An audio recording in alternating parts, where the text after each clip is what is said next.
Hello everyone. Hello and good morning, good afternoon and good evening, and welcome to week 2 of Aloha 26 January, and welcome to today's live stream. Hello everyone. Hello Aloha. Hello from Hawaii. Let me know in the comments where you're from, where you are currently watching from. Hello, hello. All right.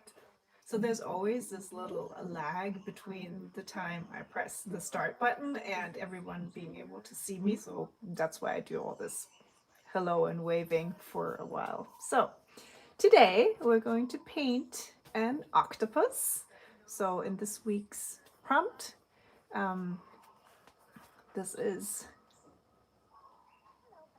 this week's prompt.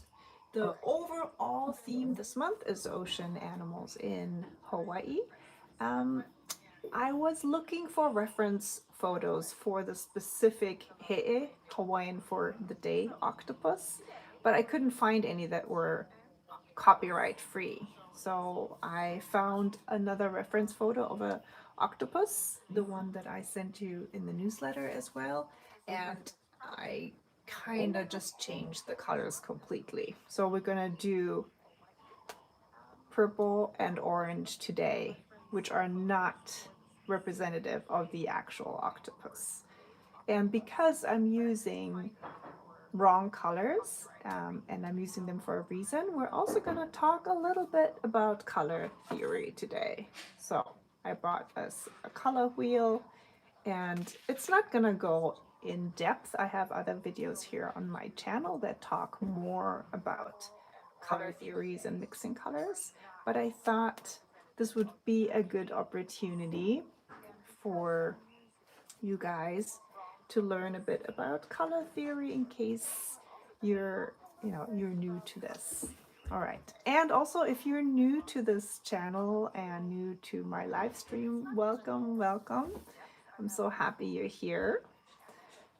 Let me just turn the camera around and we'll start with talking about a little bit of color theory. You can see my desk is kind of messy because I tried to pull out a few examples for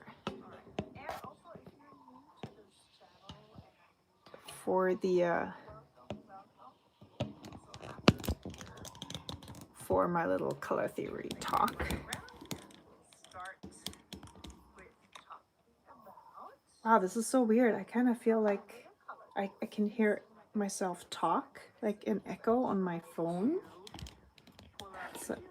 So can you guys just give me a quick heads up if the audio is okay? Because it's really strange that I can hear myself talk.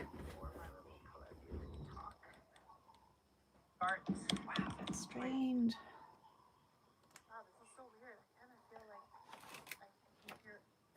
Talk. Okay, there is an echo. So can you guys just give me a quick heads up if the audio is okay? I'm just gonna turn down the volume. Maybe that helps. Okay, how is it now? Can you still hear me? I turned down the volume on my phone. I wonder what that is. I've never experienced that before.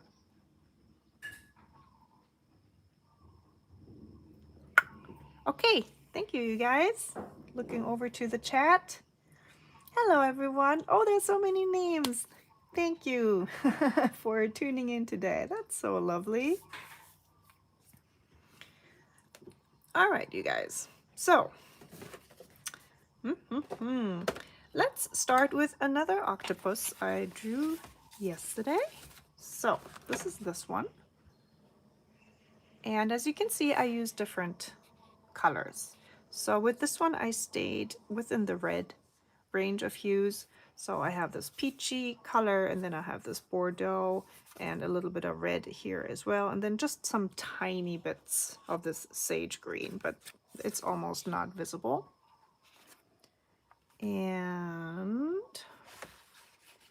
Then I also brought you these leaves and a dream catcher. So what can you tell me about these three drawings? Do they have something in common? Is there like similarities when you look at them?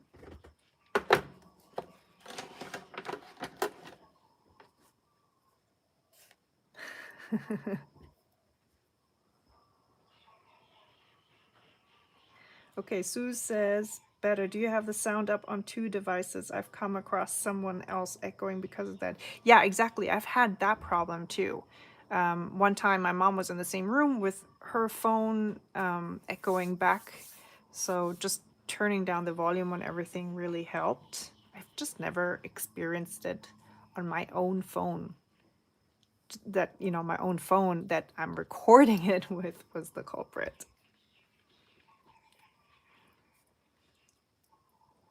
Okay, Kerstin says the colors are close together on the color wheel. Excellent job, Kerstin. You already know about the color wheel. And Magic of Real Life says same color theme each. Yeah, absolutely, you guys. So you already nailed it. Where did I put my color wheel?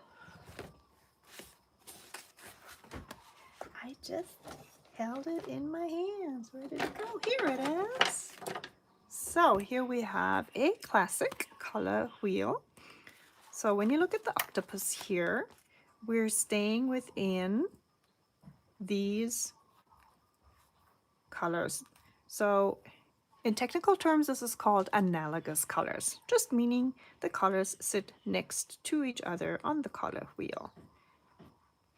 Same with this one here. So we have like yellowish green, darker green, bluish green, and yellow. It's not yellow, it's like a yellowish green. Same thing, analogous color or neighbor colors on the wheel. And then over here with the dream catcher, it's like turquoise blue and greens and blue violets. Same thing. So when you draw something in these analogous or neighbor colors on the color wheel, it's going to look pretty harmonious. There's also not going to be like a big bang. You know, nothing's going to like pop, really. You could say for my octopus here that because I used such a dark shade of red here, it does create some contrast, of course, you know, for the shades. So it does pop in the sense that it's really dark, and then the value of the peach color is very light. But in itself, just looking at the colors themselves, it is kind of calm, quiet, more harmonious. And this is like one of the basic lessons of color theory. Using colors that are next to each other on the color wheel will create a more calm and relaxed atmosphere in your drawing.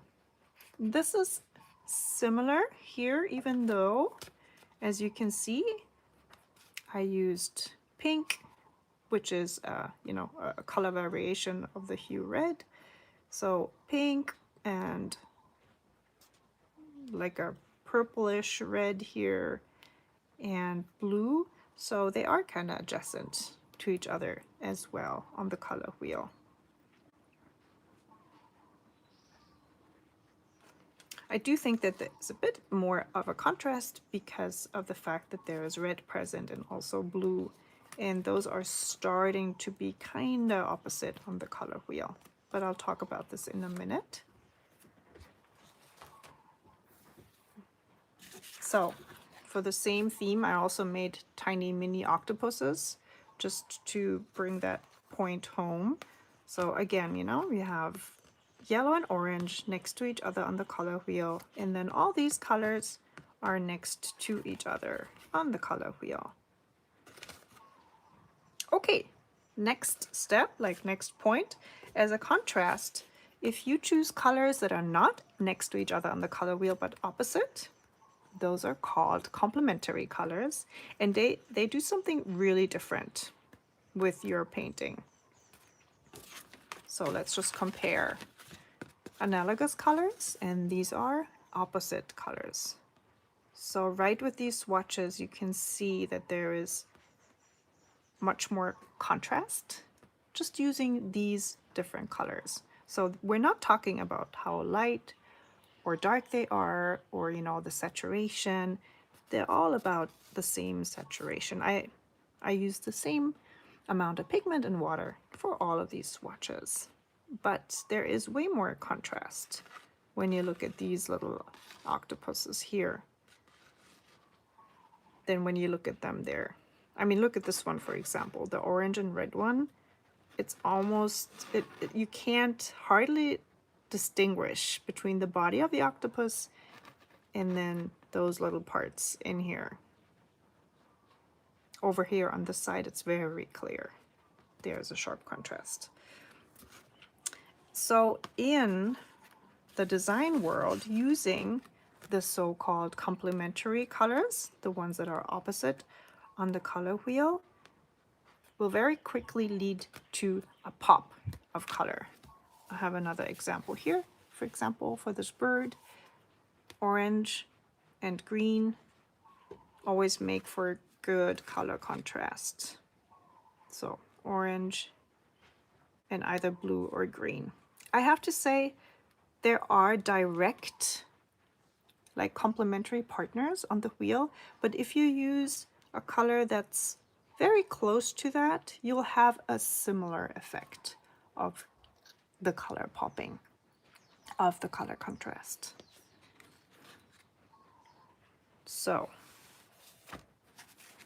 far so good. I hope I am not going too fast with this one.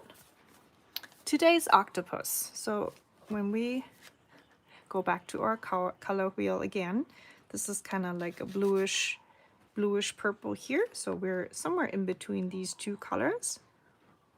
And then when you go to the opposite side, you have yellow and orange, or a yellowish orange here.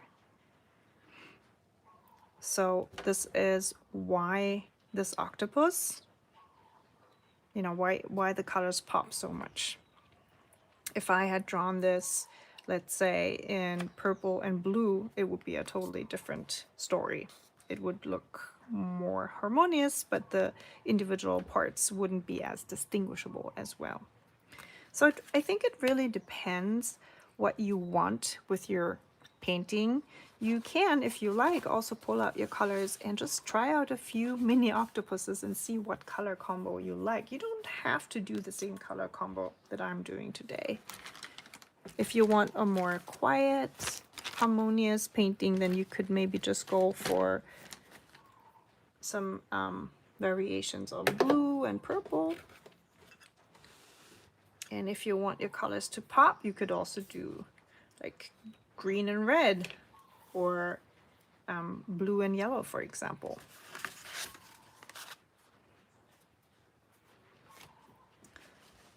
Ah, there was Tanya. And my mom's there too. Hello, hello.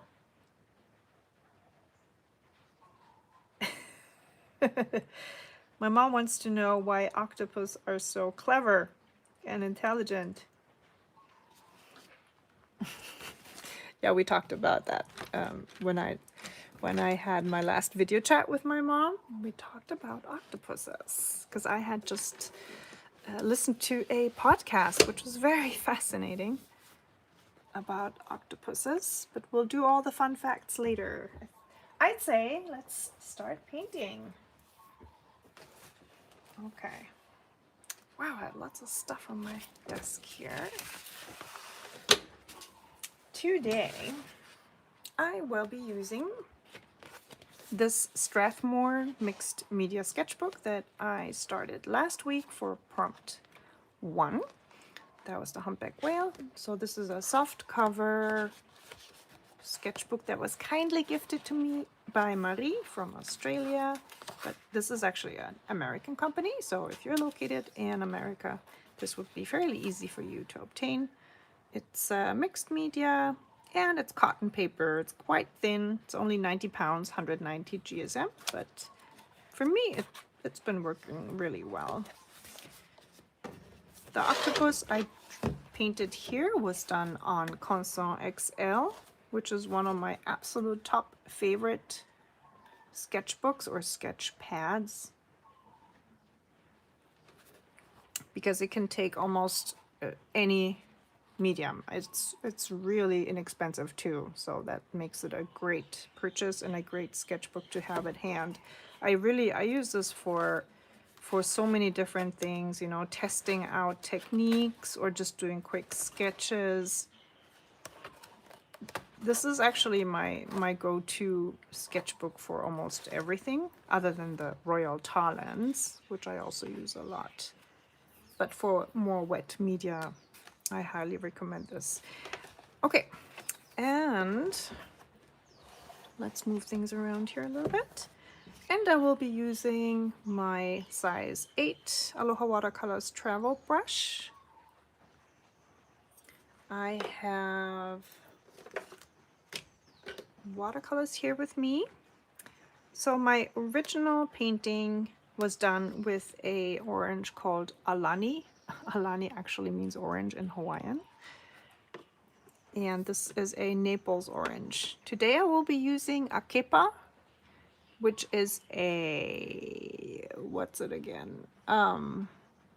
It's a orange red cadmium pigment. So it's kind of opaque and very, very vibrant.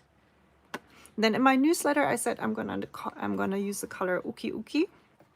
I didn't find it, so instead I'm using a color that I made just for myself.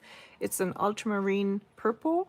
It is also the base for Ukiuki, but Ukiuki also has a little bit of a black pigment in it that's magnetic, so it granulates.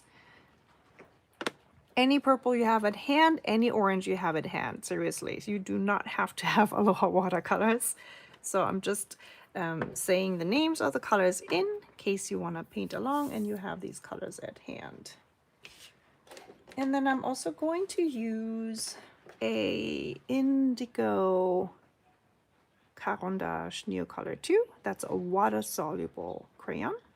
Use whatever you have at hand. You can use water-soluble colored pencils, for example. Do not have to have this brand. And then I have an orange water-soluble colored pencil from Derwent Inktense. This is Tangerine. So, indigo and tangerine. I might also use a white water-soluble colored pencil. And I did do some highlights with this shimmery pink Posca marker, which was also gifted to me. And normally, if you followed me for a while here, you know that I usually supply you guys with a template in the newsletter, and I didn't do this time.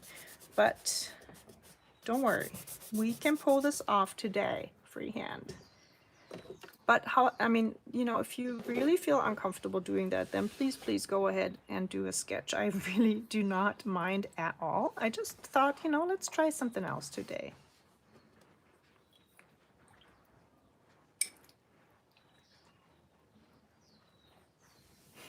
Takitanya. And Magic Up Your Life says, my son says he loves Aloha watercolors. Ah, that's so sweet. Thank you.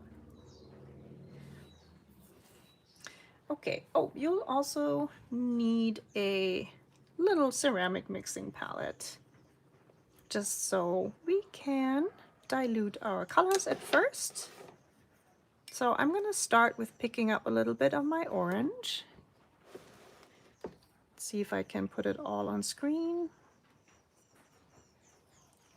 And adding some water. So I want a really watered down mix of orange. We're going to do shapes first because we do not have an outline today. We do not have a template or a sketch. We're just going to start with shapes. So I first want you to look at your page and just roughly, just with your eyes, decide where your octopus will sit. So I want the head and body of the octopus to sit approximately here, and then for the legs and arms to spread across the page. So with a very watery mix of orange, just draw an outline of your octopus body, and this is where the eyes are. So we are kind of sketching with our watercolor here, but in a very quick and loose way. And while the outline here is still wet, I'm going in with just water and diluting the edges of my sketch here, just so that it doesn't dry and leave a harsh edge. I want everything to be very smooth. Then I'm gonna pick up some of my purple, and I'll do the same thing. I'll add water. I'll water it down, make a nice watery mix. And don't overthink it, just add one of the arms here.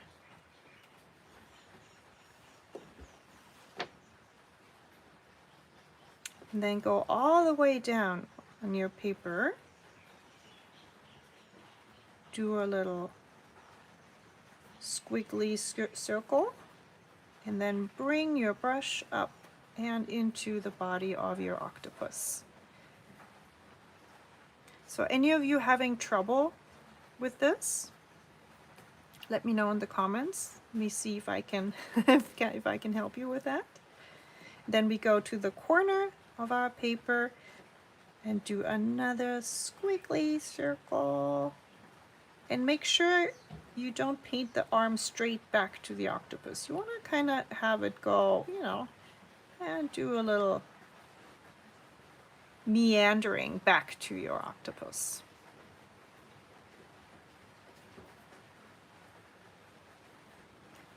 We'll go up here. Now we want to fill the rest of this side in with our arms. A little spiral here and back to our octopus. And it's okay if it's hardly visible. It's more like a reminder for you where you're gonna work on these arms later.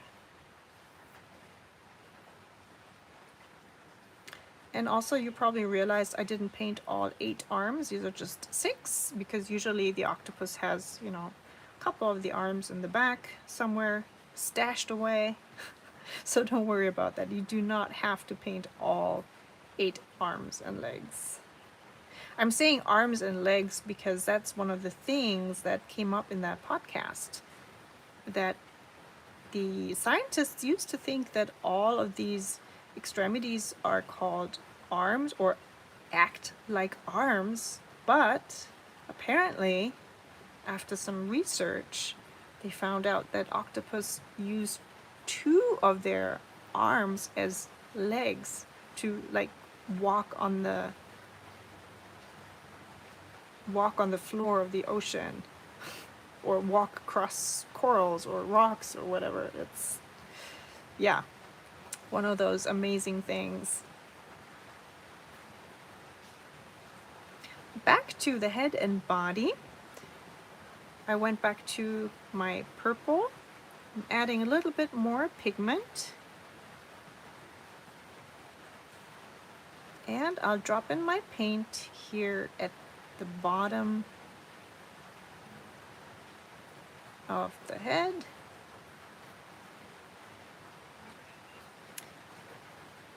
And I'm leaving a little bit of an orange streak here.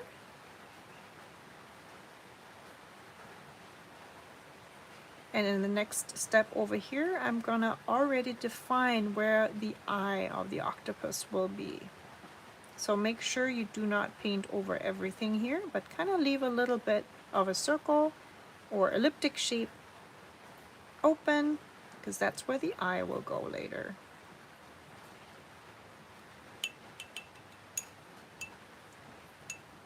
Over in the chat, Anke and Krille just said that she actually saw that in person, like a walking octopus. It says it's really fascinating. I've seen octopuses here. I was lucky to see them on some of my dives here in Hawaii, but and my my first encounter with an octopus was this classic getting inked. You know, when the octopus shoots out ink for in order to make a disappearance, and I was like, I can, you know, I can look behind that, and I couldn't.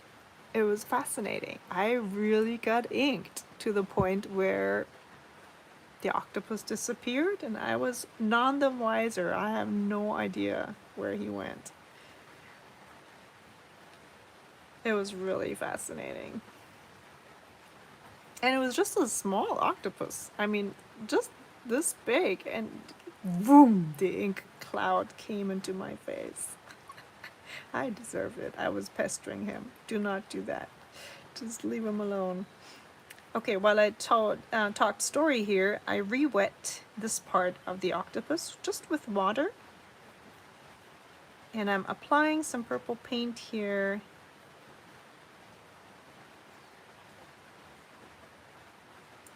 So when you look at the reference photo I sent you in my newsletter, I know it's very dark. It's a dark photo, but you can see all the texture that octopus has. You know, like knobs and variations on the skin. And this is what I'm trying to imitate here. So down below we're going to have a higher concentration of purple. Can even drop in some more paint here to emphasize that. But at the top here we're going to keep it light.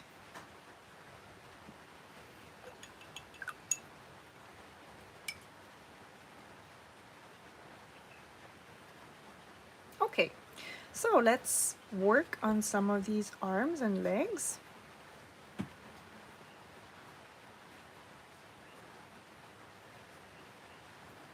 I'm gonna pick up a bit more purple and mixing it to a thick consistency.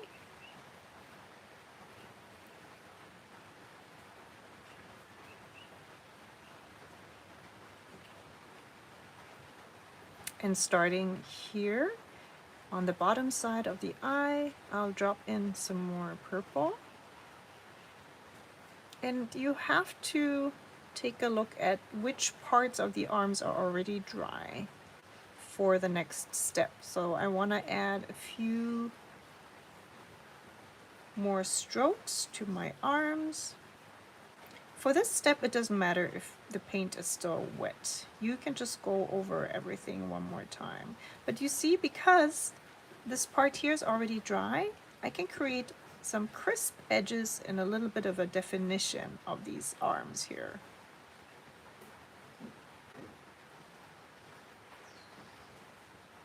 So you can test out the dryness of your paper by attempting to add a few details like these. And if you see, ooh, it's really nice and dry,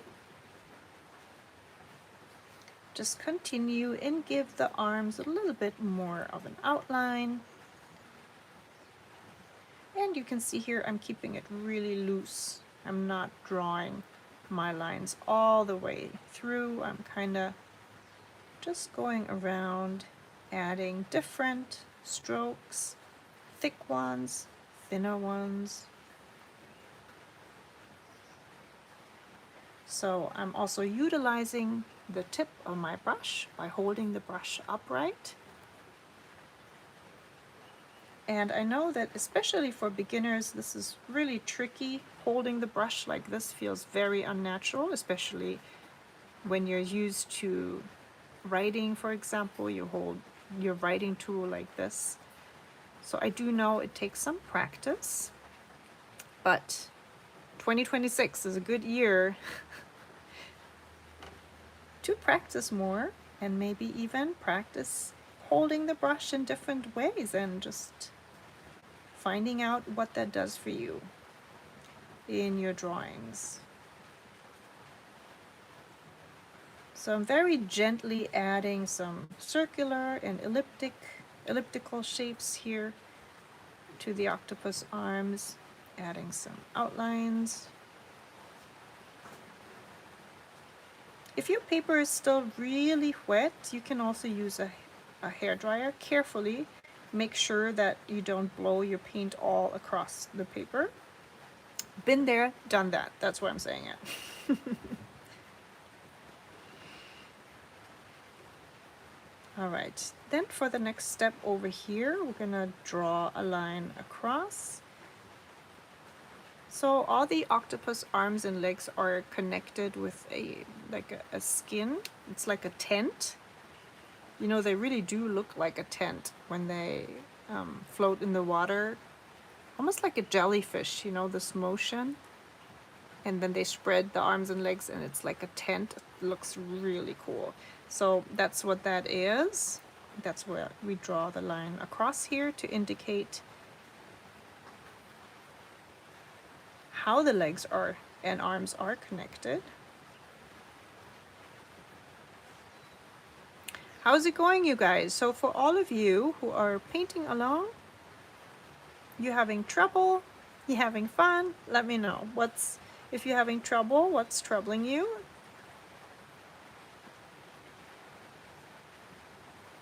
And how is it going without a sketch? Okay, I'm asking a lot of questions, I know. But did any of you do a sketch first?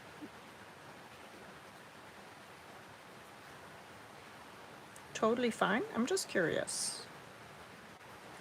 And some of you actually wrote me a message and asked if there is a template this week. So I know that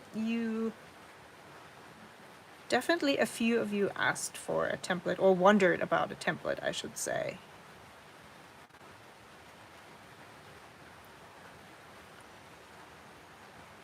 Tracy says I'm winging it.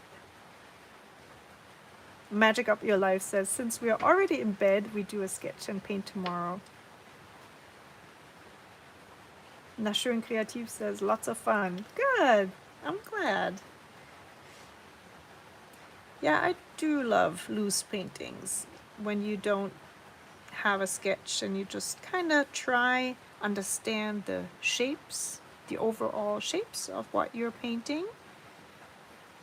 And I think really the proportions are the most difficult thing, aren't they? I mean, an octopus is, I'd say, a fairly simple shape. It's basically an elliptic shape and then lines. But let's say you draw something more difficult, like a horse, for example. That would be, in my mind, a lot harder to pull off without a sketch. So I thought for this exercise, doing it with an octopus might be a good starting point.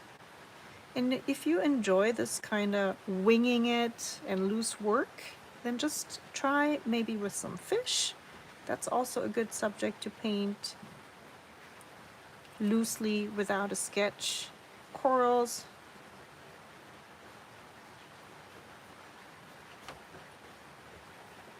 Okay.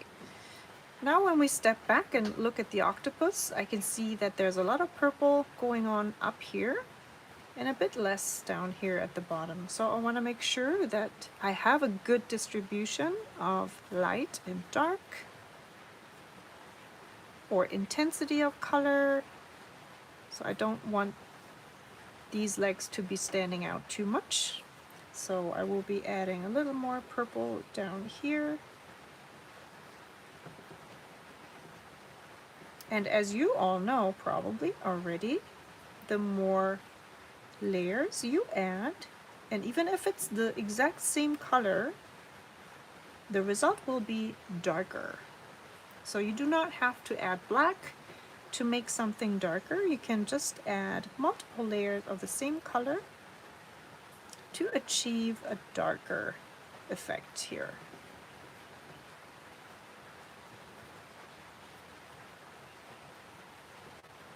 Katrin says, just trust Keiko. It's gonna work somehow. Thank you, that's so sweet. And Sue says, I'm on holiday and got a tiny brush with me. finding it easy to use the tip with this one. Oh, good. Do you have one of these water brushes, the plastic ones? I feel like because they're very lightweight too, if that's the brush you have,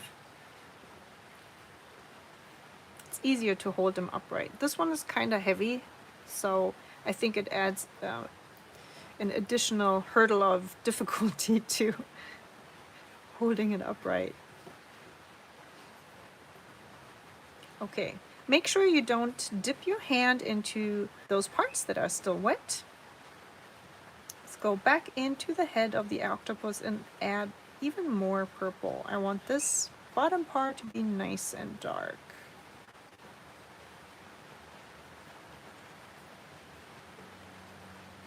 So Sue says it's the Da Vinci travel brush, 10-ish centimeters long. Oh yeah, so that's like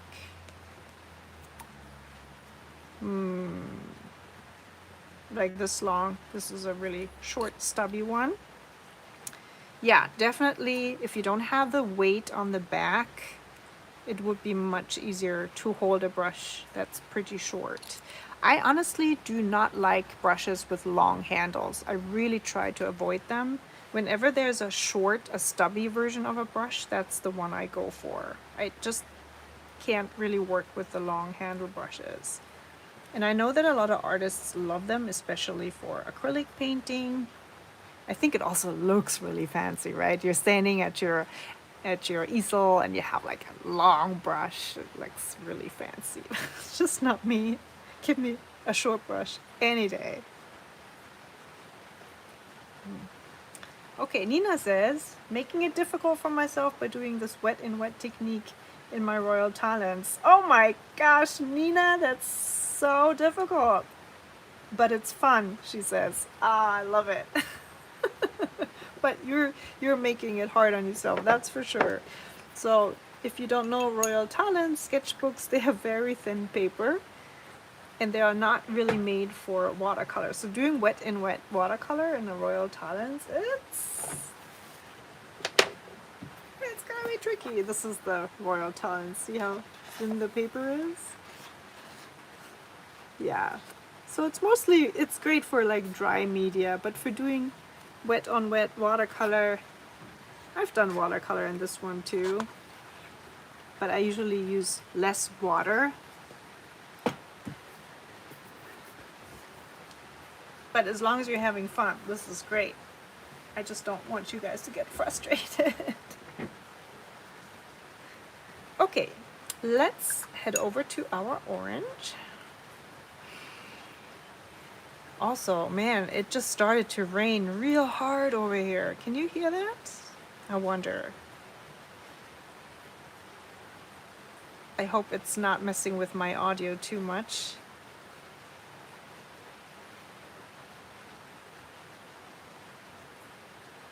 So for the next step, it's kind of crucial that the octopus is fairly dry, which mine is not.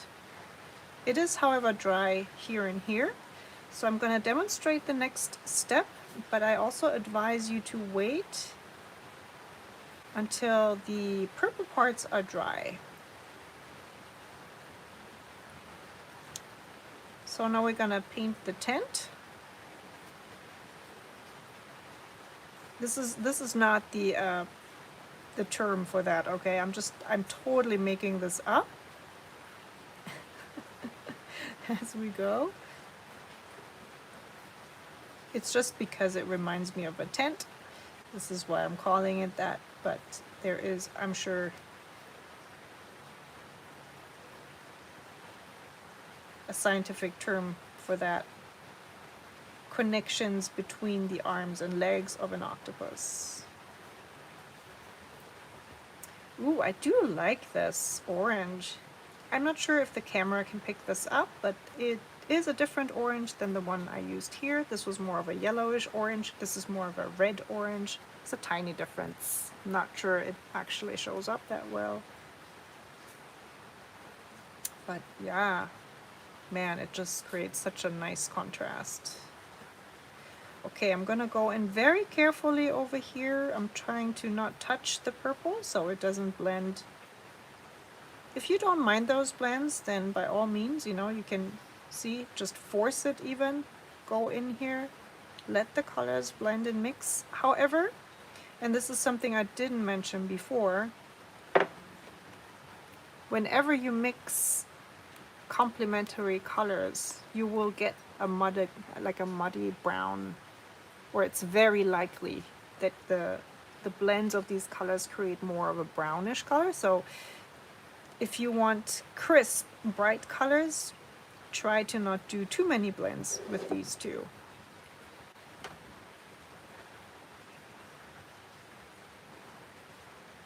Okay, I'm gonna go back into the white spots and just add a little bit of orange here and there.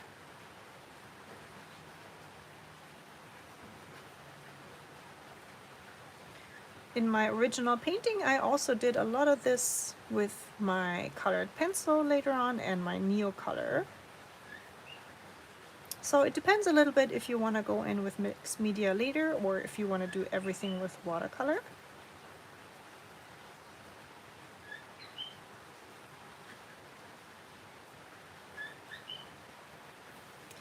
How about, let's add some orange here as well. Just always keep an eye on your overall shape and where you might want to add a little bit more color to make it even. So I have orange up here and up here, so I want to add a little bit more down here, maybe over here even. Ooh, you see that? See how that beads? I think I must have pressed my fingers down over here, because that usually only happens when there is some kind of oil or something on the paper, usually from my hand. Oh, that was, yeah. Huh. Oh, or you know what could also be is because I sprayed my whale with a clear coat spray, an art spray, so that it wouldn't, you know, especially the Neocolors, and I also used colored pencils so they wouldn't smudge onto the other side, and I probably just sprayed a little bit of this page too. So that's a good reminder for myself to maybe just add a piece of paper and then spray to cover the other page. You can still paint over it, but as you can see, it does bead a little bit. Okay, I need a sip of tea while we wait for the rest to dry a bit more. Where's my tea? There. Oh no, it's empty. Can I leave you guys alone for 1 minute and I'll just get some more tea? Okay, rhetorical question. I'm just gonna do it. I'll be back in a minute.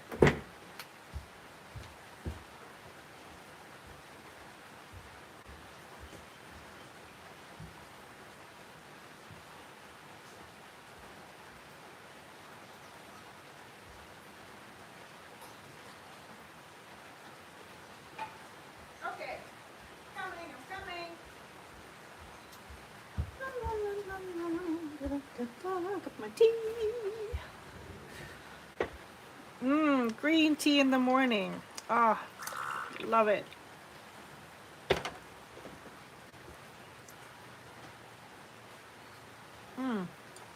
Ah, this is so good. It's cold, but it's still good. All right, I'd say, why don't we go in with our water-soluble media now?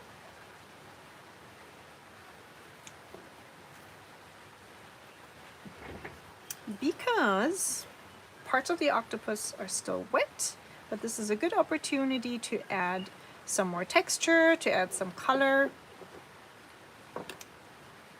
with my water-soluble crayon. So with this indigo, I'm just gonna go in here, and you can see how wet the paper still is. So just a little warning here, and if you've watched my live streams before, you know I say that probably every single time. But if you do not have a water-soluble crayon, please wait till the paper is dry. If you're just working with regular crayons or water or colored pencils, excuse me, you're very likely to rip the paper or tear the paper if you go in and the paper is still wet. That's one of the reasons why I love water-soluble crayons so much, because you can just go over everything that's still wet. You don't have to wait for the paper to dry. And I'm usually not that impatient, but once I get started with something, I do love to just go on and on, like continue, not stop. Even though sometimes I'm pretty sure it would be better to just take a break, step away, and look at your drawing with fresh eyes.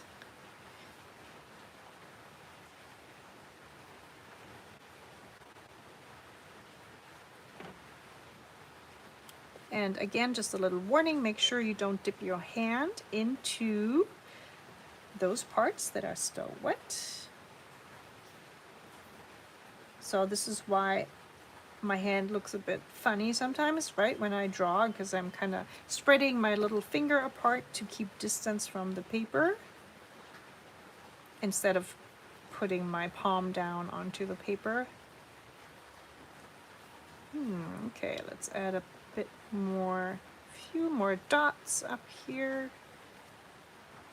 Ooh, I really do love this effect. Let me show you a close-up of this. I just noticed that, how it dried. Look at that texture. Isn't that cool? So this was wetting the paper and then just dropping in purple, diluted purple paint with like dotting it with the brush and then just letting it dry. So it has these little blooms here. Love that. That really mimics the texture of the octopus head pretty well, I think. And over in the chat, Barbara says, so beautiful. Thank you, mahalo.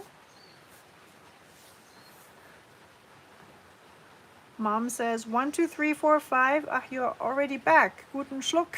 Guten Schluck. Thank you. You're so sweet. Cinderella says, it's 10 p.m. where I am. Aw, thanks for joining.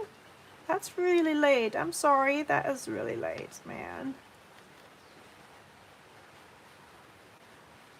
And she also says, I didn't know the use of water-soluble materials, but now you gave me an idea. Thank you. Oh, you are so welcome. I'm really glad.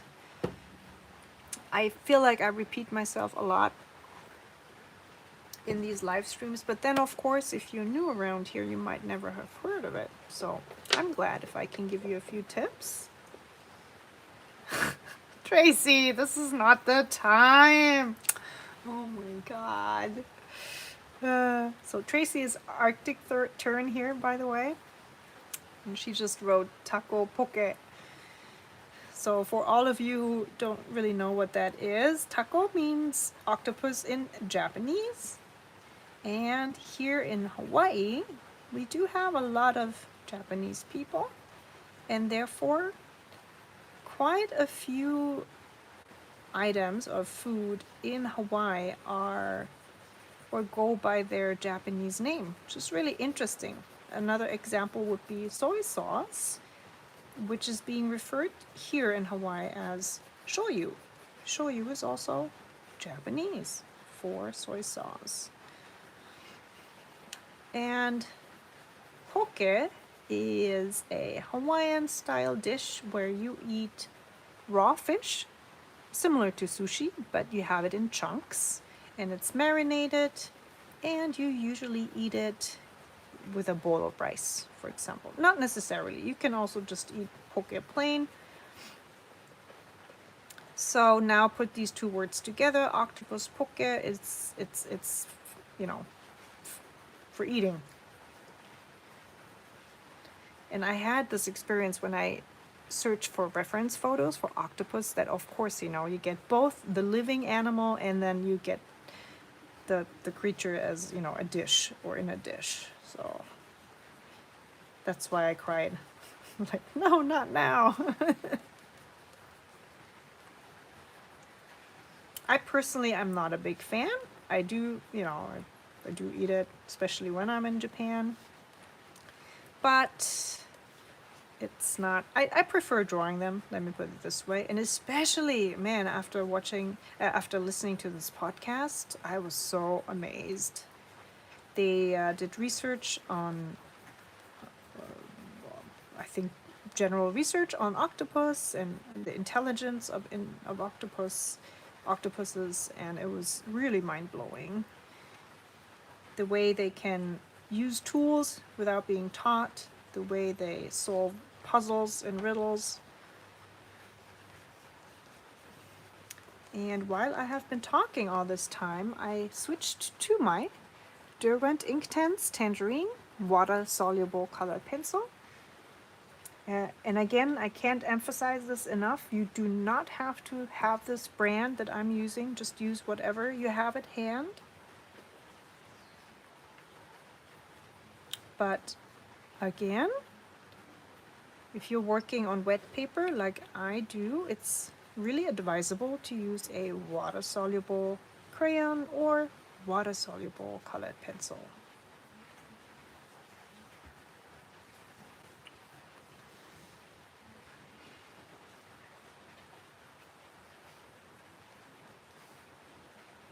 Okay, let me go back to the chat. Mom says that they have snow in Munich now.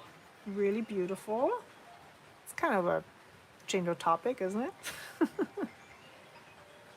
Cinderella says, I read they're as intelligent as a 10-year-old kid. Wow, that's what yeah. And Pam wants to know, what was the podcast?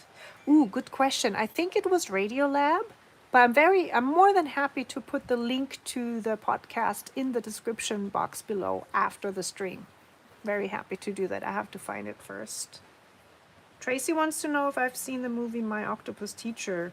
I haven't. I'm ashamed to say, and it is on my to-watch list, especially this month. And I really, really, really want to see it. I've seen the trailer and already was absolutely amazed by it.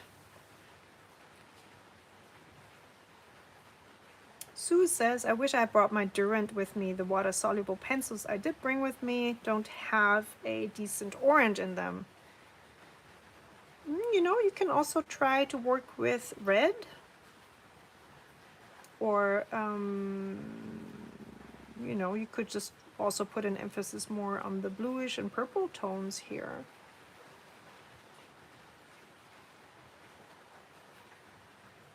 Magic Up Your Life says, Cy Montgomery, Rendezvous mit einem Octopus. Rendezvous with an Octopus is a book I recommend. Ooh, I haven't heard about that one. Is that a novel or is it a non-fiction book?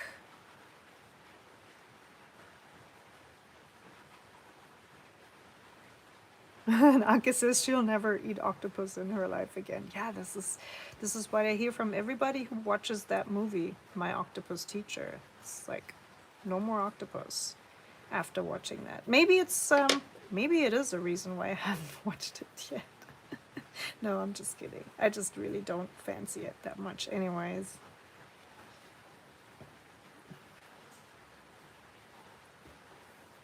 Okay, so the book Rendezvous with an Octopus is non-fiction.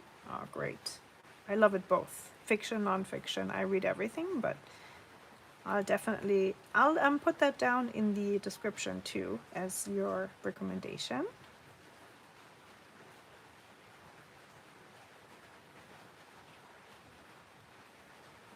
Okay, Pam wants to know, is there any reason to use the Inktense on my paper or when my paper is completely dry?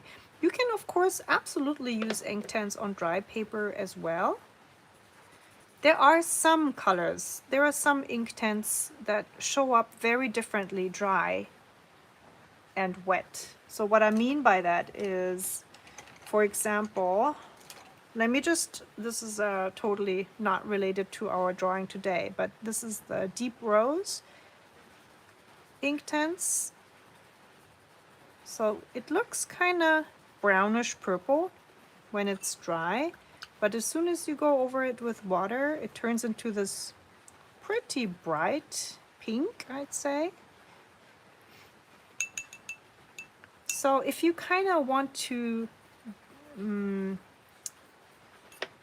how should I put it? When your paper is already dry, you can just also use regular colored pencil because then you see what you get pretty much right away.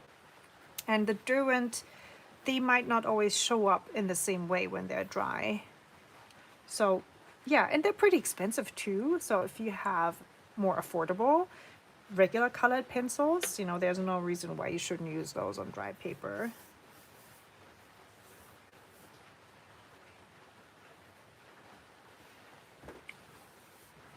Okay, so we have a few things we still want to add to our octopus. For example, the eye, and then a few more outlines to define the head. And then we're just gonna check in with the rest and see what else is needed here. So as you can see, I'm doing everything with the same brush today, but please feel free to use a different brush, a smaller brush for these finer details. There's really no need to just stick to one brush. I love this brush, not just because it's mine, but also because it has a very sharp point. It has a very pointy tip, and you can create really thin lines as well. So here we're indicating one of the eyes. This is the one that's in the back. And then here at the front, and you can see me go in directly straight from the pan. I want a very opaque mix of purple here. So almost no water, just a little water. I want really thick paint. And then I'm drawing the top of the eye here. And octopuses have interesting eyes. Their pupils are horizontal. It kind of it looks a little bit like they're sleeping too, you know, with that shape.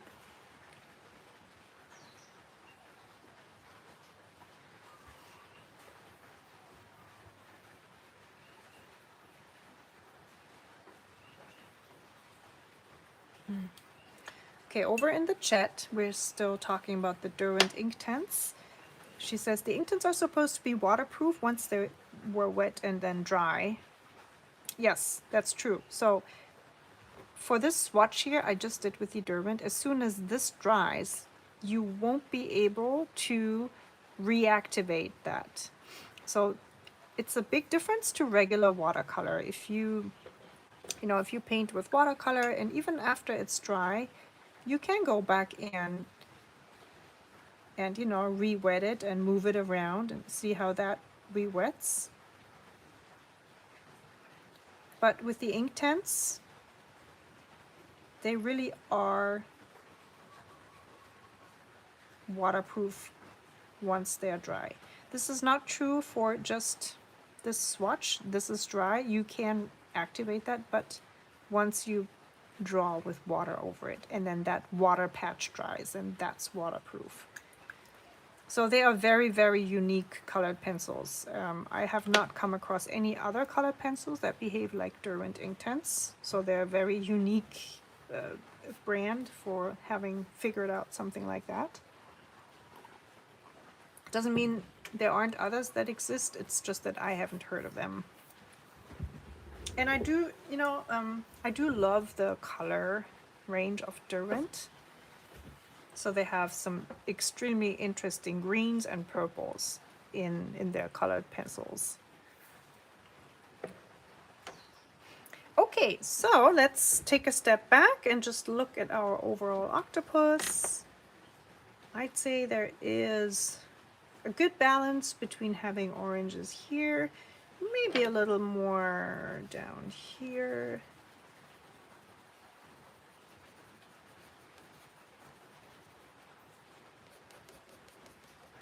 If you do not like the texture showing up like this, You can go over it with a wet brush and just kind of blend it in with the watercolor more. You can take this to the level where it's going to look like watercolor, or you can just very gently go over your colored pencil strokes, and those strokes will still shine through. It's very interesting to work with that and the variations for different types of textures.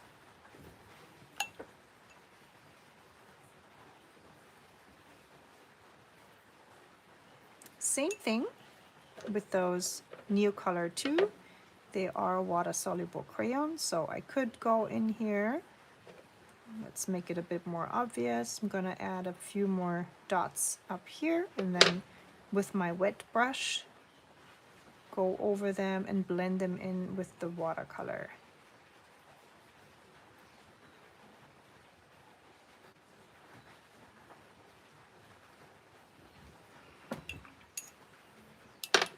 Then adding some orange here.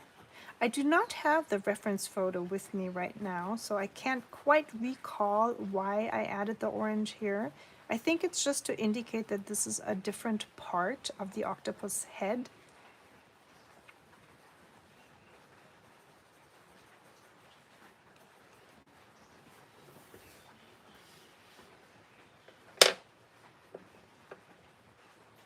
All right. Colleen says, fabulous, first time seeing you. Aw, thank you, and welcome, welcome. I'm so glad you joined. And Pam says, my first live, so much fun. Aw, that's wonderful. Welcome. You know, this group, these live streams they're so comforting for me too, because I already know quite a few of you. I have met quite a few of you in person, which makes it very special as well. And I also love the fact that you guys are from all over the world. And I really do appreciate our Aloha club, so to speak, our little Klassentreffen.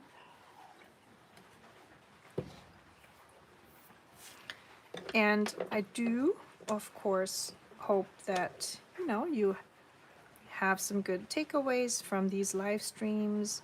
You feel inspired to join the challenge every now and then, or maybe even every week. It's a very low pressure, low key challenge with just one prompt, or I should say 4 prompts every month. You can even distribute these however you want. You know, it's not necessary you do all, you do 1 per week. But yeah, that's kind of like the pace and the level of challenge that I really enjoy. So for me this year, one of my wishes that I have for this year is to dive more deeply into one prompt or one subject. So in comparison, last year I participated in a lot of challenges, 30-day challenges and 100-day challenge, where I drew something else every single day. And even though I do like a good challenge, I also felt that it was maybe a bit too much, and I was craving diving deeper into just one prompt, or, you know, one theme even. And I think that's why I changed things up this year.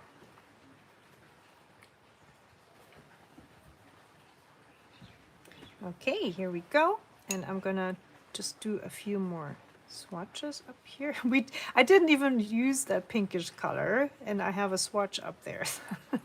How about I just, you know, just because I did the swatch, how about I just add a little bit in here so it doesn't look so strange that I have a swatch up there.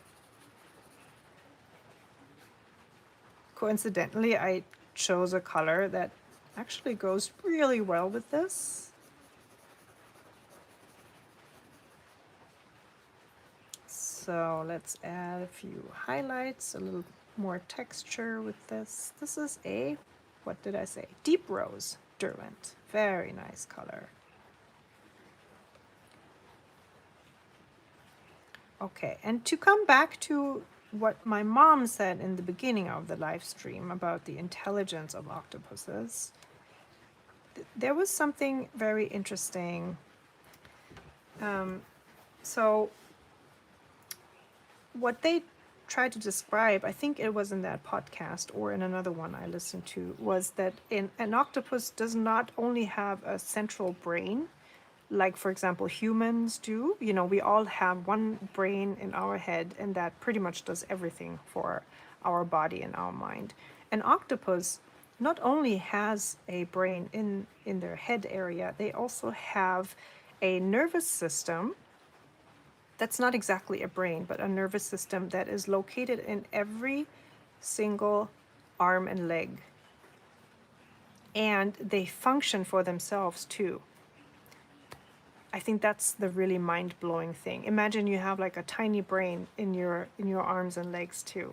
So they can independently like think, in quotation marks, for themselves. Also, if you sever an arm from an octopus, it will be able to do things still.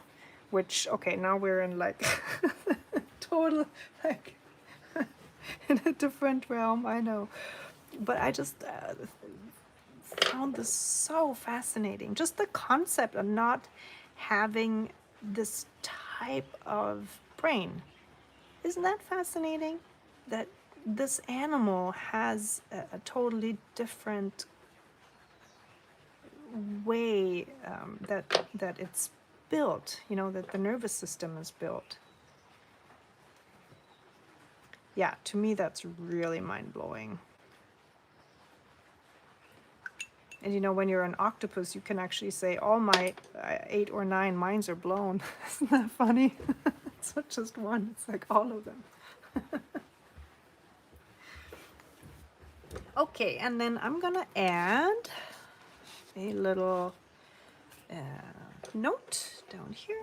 Let's see. Oh, let's get another colored pencil. Just a regular one. How about we add this here? Week 2. I already wrote down Aloha 26 January here with my whale, so I don't really think I need to write it down again. I could write down He'e. He'e is Hawaiian for day octopus.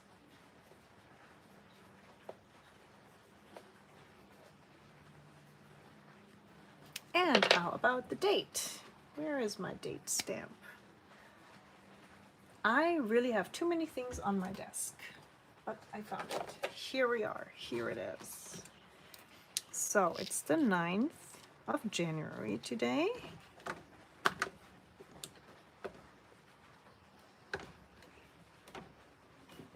Okay, there we go.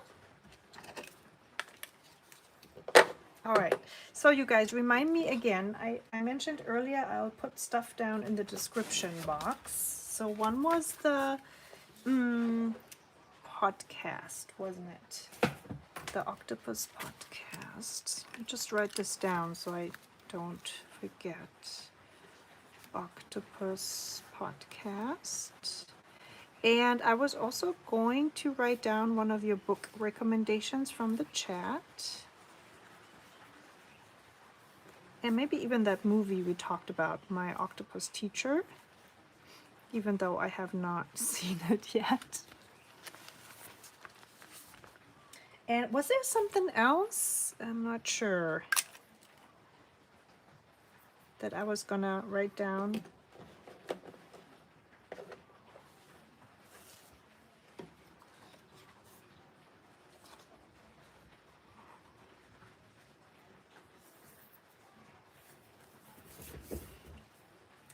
Okay, my friends.